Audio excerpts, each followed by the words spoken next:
gay turib, aqsoqligim kelib qoldi. Men degan usul to'sam deb. Kinoning ichida chiqqanmi? Kinoning ichidan bir mazgil rost chiqolmay, ishda bir qog'ashpada. Programmamizga kelganingni qarshi olamaymiz. Rahmat. Seni mushu yana bir shahar deb bir kino orqali tonigan. Mushu kinoda Po'lat Vusong deb bir nom bilan atlib chiqsa. To'g'ri. Unda bo'lsa, birinchi savol. Mushu Po'lat Vusong degan bu ismni kim topgan? Yoki bo'lmasa, qanday paydo bo'lgan? Asli bu kinodagi mening ismim Po'lat.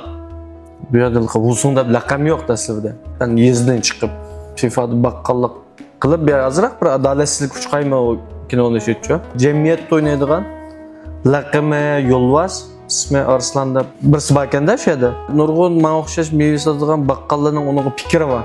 Yo'lvas degan odamda azroq bir jidal bilan top taqish bozordan qo'g'lab chiqarib ketaman. Shuning bilan uni FIFAni qo'lab chiqarib etgandan keyin shu Yo'lvasni yasagan Vusong deb ash kinoning ichida shu laqab menga singan. Shunda pedalab qilgan ism bu Vusong degan. Amaliy turmushda seni o'zingning ism bilan atamdi yoki mushu kinodagi Po'lat Vusong degan ism bilan jiqroq atab qoldi g'ashmami? Asasen mening ismimni bir bilmasmiki deyman juma. Yo'lda masalamda bir ketib qolgan vaqtlardan bir tunish bilishlar yoki tunuydiganlar chiqib qasma jiroqdan Vusongga deb işte vaqirab kelgan ishlarni jiqcho. Ammo o'zimni shaxsan mushkinoni yangi ishlagan vaqtlarimda bir mezgil mushu o'zimni tas qildim, o'zimni ismini tutib qoldim. Shu naga vasam, yaga vasam, Vusong, yaga vasam, Vusong tas qildim. Shu Vusong degandan bir obrazning ichida bir mezgil yashab ketdilar. Kinoning ichida chiqqanmi? Kinoning ichidan bir mezgil rost chiqolmay, ishda bir qog'ashpada, o'zimcha bir xil gay turib, aqsoqligim kelib qoldi. Men degan Vusong to'sam deb. Men rost Vusong o'xshayman. Ash kinoning ta'sirida shu vaqtda bak o'zimga ta'sir qilib ketibdi-ku o ashronning o'zi. Sana o'xshash kino filmga chiqqan, tunilgan, mushunda bolalarningki mastanalarining ichida sizlarningki amaliy turmushda nima ish qilganliginglarga bakrak qiziqadi-chu. Ikkinchi savol. Sen asli toshchimi?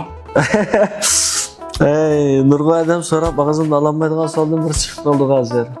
Endi biz xo'tanlik. Men shu xo'tan qarqashdim. Otim ras kasb emas, shu qashchichilik bo'lgandan keyin men oliy maktabni bitirib, keyin yenib kelib, asosiyatdan mening muqim kasbimda shu muqim tijoratim shu qashchichi bilan. Masalan, bizning uyda dadammi toshchi, mening o'tiranchimni toshchi, ammammi toshchi. Ammo shu tosh tijorati sizlarningki oilaning atmiras bir kasbi. To'g'ri. Unda bo'lsa, ikkinchi savol. Sen qanday bo'lib shu kinoda rol olib qolgan? Men mush narsaga ishtiyoqim bormi, nima kichikimdan boshlabmi? Asosiyatdan mening jamiyatga tunchiqdan tunutgan filmni o'zi bayon so'zlab o'tgan yana bir şey. Shu vaqtida shuningki bir ilonni chiqaribdi. Ilan chiqaribdi, kirsam, inim o'tiranjini ko'rib o'tiribdi buni. Akam ishda bir pes kino chiqibdi. Sen bir berib baqamsiz ya dedi. Ma'qul deb bu joyda ishxonasima Vaymoda sotgan tutmadim. Shujin qilib baqildi dedi, shujin qildik. Qilgandiki biz xabarni sizga berildi da deb ketibdim. Shuning bilan shu bir rol kirib qolganman. Shundan boshlanib ketdi. Bu ishlarni o'ylab baxmagan bir yerlarda. Eng oxirgi savol. Sen bo'ytaqmi yoki to'y qilib bo'lgan odammi? Men shu oliy maktab o'qiyotgan vaqtlarimdan boshlab bir qiz bilan tanishgan 5-6 yil muhabbatlashdik. Ikki tarafning cho'nglarining qo'shilishi bilan to'yimizni qilgan bo'ldik. Bir mezgil naytın nurg'un odamlar avaz qilgudek, so'yingidek baxtli oilamiz bo'lgan. Bu to'liqda bir o'g'lim bor meningki, kichik. Lekin oxirga kelgan vaqtida bizning asosiyatdan toz kelish bo'lamiq nurg'un jihatlarni o'zaro. Shu arilib ketib qoldik. Azaq hisobda bo'ytaq. Mushu sen kino filmida kelsan, o'zingning obraziga tushadigan kostyum bo'lganidan birini mushu naq maydonning o'zida bir laylab baqamdi. Mel, bo'ldi. Davay.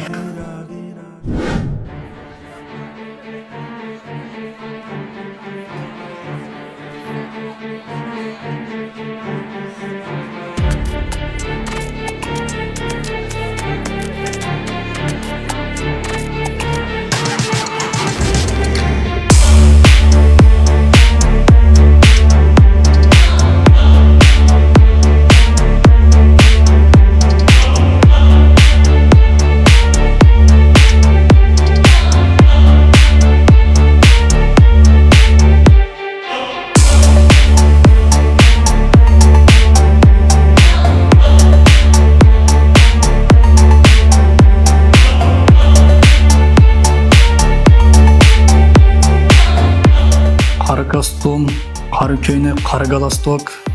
John Wick'dek qilib ketding ha bugun. Aş ayni vaqtdagi to'y qilgan hissiyat bor hozir menda. Keyingi to'y qilgan vaqtimdagi. Shu vaqtidan qarni kelganmi? Shu vaqtida sen kelgazgan.